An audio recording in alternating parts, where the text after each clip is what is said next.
বিসমিল্লাহির রহমানির রহিম।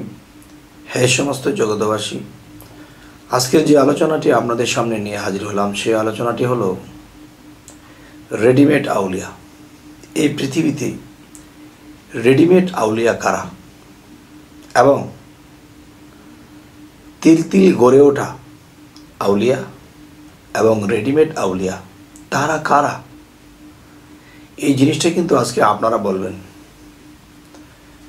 আমি শুধু আপনাদেরকে প্রশ্নবোধক কিংবা কিছুটা ভেঙে বলার চেষ্টা করব, বাকিটা আপনারা অবশ্যই কমেন্টে বলবেন যে আসলে রেডিমেড আউলিয়া কারা এবং তিলে তিলে গড়ে ওঠা আউলিয়া তারা কারা। যেমন আমাদের বাংলাদেশের মধ্যে যদি বড় বড় স্থানগুলোর কথা বলি, বান্ডার শরীফ আছে, এরপরে দেখা যায় আটরশি আছে, এরপরে আছে চন্দ্রপাড়া, এরপরে আছে দেখা যায় আরো বড় বড় তরিকত আছে। তো এখন কথা হলো যে একজন পীর যখন একসময় সে শিষ্য ছিল, পীর ছিল না, তখন দেখা যায় যে মানুষের মালামাল টেনে দিত, বিভিন্ন কাজ করত, বিভিন্ন জায়গাতে যাইত এবং যে কাজ পাইতো সেটাই করত। মানুষে তাকে লানত দিয়ে কথা বলতো, ভণ্ড বলতো, তারপর সে নিজের জায়গায় অটল থাকে এবং সাধনা করে এবং চোখের পানি ফেলায়, রাত্র দিন ভরে সে সাধনা করে আবার সংসারটাকেও চালায়, অনেক কষ্টে তার জীবন গঠন করে। তো এখন বিষয় হলো, সেই ব্যক্তিটি যখন তার একটা মুখের এটা কাজ হচ্ছে, কাউকে কিছু বলে দিলে এটা হয়ে যাচ্ছে, তার মানে সে যেই ত্যাগ করেছে, যেই কষ্ট করেছে, তার কষ্টের ফলাফল সেটা হইতেছে। তখন দিন দিন মানুষ তাকে ঘিরে ধরছে। তখন তার ছিল সোনের ঘর, মাটির ঘর, সেই ঘরটাকে তারা বিল্ডিংয়ে পরিণত করলো, তারা বিভিন্ন উন্নতি করে দিল। তখন 50-60 বছর বা 80 বছর, 100 বছর তিনি যখন বেঁচে ছিলেন, তখন তিনি আউলিয়া খুব সাধন করে তিলে তিলে তিলে তিলে গড়ে উঠেছেন। তখন দেখা যায় সেই পীরের ঘরে একটা সন্তান হয়েছে বা 2টা সন্তান হয়েছে।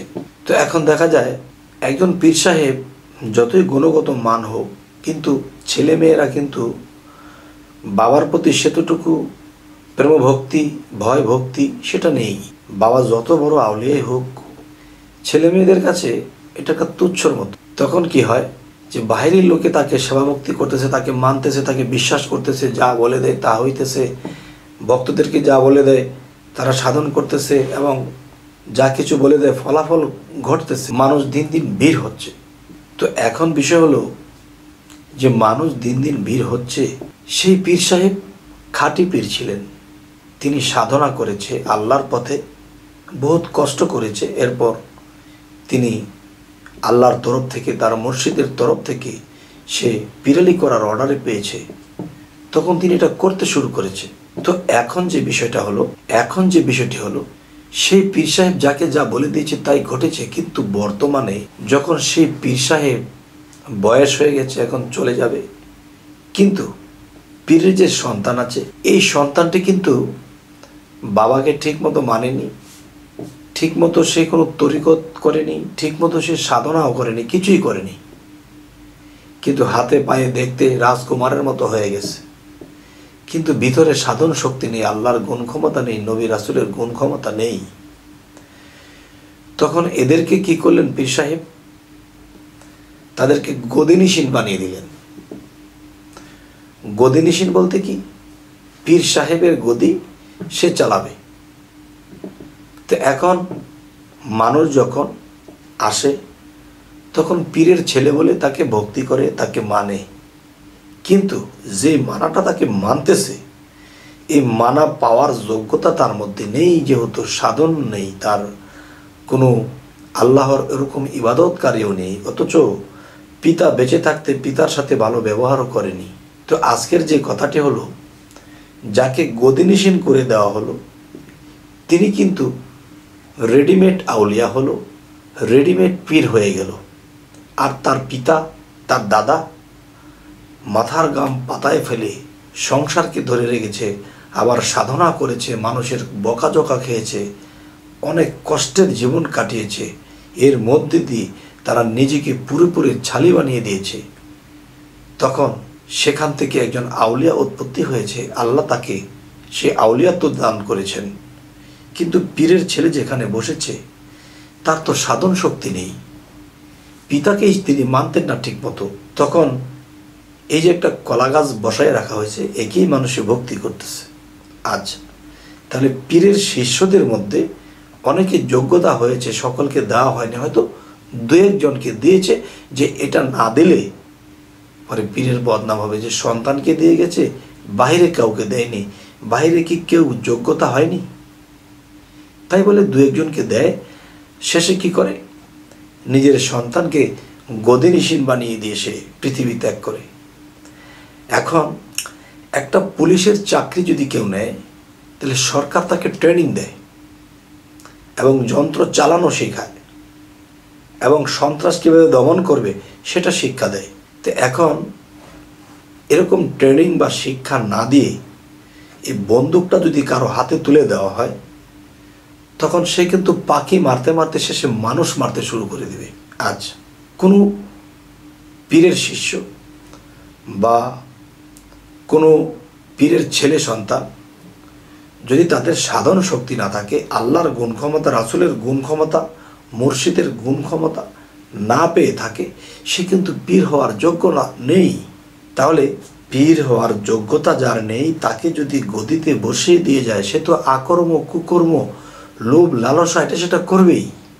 কারণ যেই সাধনার দ্বারা 6টা রিপুকে দমন করতে হয়, যেই সাধনার দ্বারা নিজের চরিত্রকে সুন্দর করতে হয়, যেই সাধনা দ্বারা মানুষের বাক্য শক্তি বের করতে হয়, এর কোনোটাই নেই, কিন্তু সে তো পীর হয়ে গেছে। কেন? পীরের ছেলে বলে। কিন্তু একটা জিনিস বুঝবেন, আপনার বাবা যদি কোনো পুলিশ অফিসার থাকে, তিনি বাড়িতে এসে পুলিশের পোশাকটা খুলে রেখেছে, তো তার বাবা একটু রেস্টে আছে, ছেলে এসে পোশাকটা পরেছে, পোশাক পরে তো রাস্তা দিয়ে হাঁটতেছে। এখন মানুষ বলতেছে সে আবার পুলিশ হলো কবেরই। এখন পুলিশ যে সে হয়েছে, সে কিন্তু পোশাকধারী পুলিশ হয়ে গেছে, কিন্তু তার নামটা কিন্তু সরকারি খাতায় নেই, বরঞ্চ অন্য পুলিশ তাকে অ্যারেস্ট করবে। সরকারি খাতায় তার কোনো লিস্ট নেই, তার কোনো নাম নেই, তার পিতার পোশাক পরে বের হয়ে গেছে, বরঞ্চ অন্য পুলিশ তাকে অ্যারেস্ট করবে। সরকারি খাতায় তার কোনো লিস্ট নেই, তার কোনো নাম নেই, তার পিতার পোশাক পরে বের হয়ে গেছে।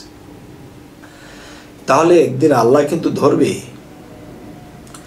যে তোমার পিতা অনেক সাধনার বলে সে আমার থেকে ধন লাভ করে সে পিরালি করে গেছে, মানুষকে সুপথে রেখেছে, তুমি তো বাবা এসব কিছুই করনি। তাহলে তুমি যেটা হয়েছ, তোমার পরিচালনায়, তোমার কথায়, তোমার চরিত্রে, সমস্ত কিছুতে ভুল ছিল। কেননা তুমি পোশাকধারী হয়েছিলে, পোশাকের ভিতরের মানুষটা কিন্তু সাধনকারী ছিল না, আল্লাহর গুণ প্রাপ্ত ছিল না। এখন এই পোশাকটা যে তুমি পরেছ, এই পোশাকটা তো সরকারি পোশাক। এই সরকারি পোশাকের মধ্যে কিন্তু বেসের মধ্যে তোমার পিতার নাম লেখা, তোমার নাম লেখা নেই। যাই হোক, আমি আর বেশি যাব না, যতটুকু বলা হয়েছে এতটুকু আপনারা কি বুঝলেন অবশ্যই আমাকে জানাবেন। যে এই পৃথিবীতে রেডিমেড পীর, রেডিমেড আউলিয়া কারা, এটা আপনারা বলবেন। আর যারা সেই 12-13 বছর বয়স থেকে মুর্শিদ ধরার পরে তারা নিজেকে কত যন্ত্রণার আগুনে পোড়া দিয়েছে, এরপর তারা পীর হয়েছে, তারা ভক্তদের জন্য কেঁদেছে, ভক্তদেরকে কিছু দিয়েছে। আর রেডিমেড যারা, যে এত সুন্দর দোকান, মালে ভরপুর, কোন মালের কি নাম এটা যদি আমি না জানি, তাহলে বিক্রয় করব কি করে বা ক্রয় করব কি করে? তো এখন বিষয় হলো, এই দেহতত্ত্বের ভিতরে কত কিছু শিক্ষা, কত কিছু জানা, কত কিছু আছে। যারা রেডিমেড পীর তারা কিন্তু টাকা গুনতে গুনতে জীবন শেষ করে দিচ্ছে। এই জীবনটা শেষ করে দিচ্ছে টাকা গুনতে গুনতে। ভক্তরা কোটিপতি আছে, লাখ লাখ মানুষ আসছে, টাকা দিচ্ছে, টাকার বিছানায় ঘুমাচ্ছে, কিন্তু আল্লাহর গুণ, আল্লাহর সাধনা এসব কিছুই করা হয়নি। এখন আপনারাই বলবেন যে রেডিমেড আউলিয়া পীর কাকে বলে এবং মূলত পীর আউলিয়া কাকে বলে, এটা আপনারা বলবেন। এবং পরবর্তীতে কি ধরনের আলোচনা চাইছেন অবশ্যই জানাবেন, সেই আলোচনা নিয়ে আসবো। এবং আমাদের চ্যানেলটিকে নতুন যদি হয়ে থাকেন সাবস্ক্রাইব করে নেবেন। সকলে ভালো থাকবেন। আল্লাহ হাফিজ।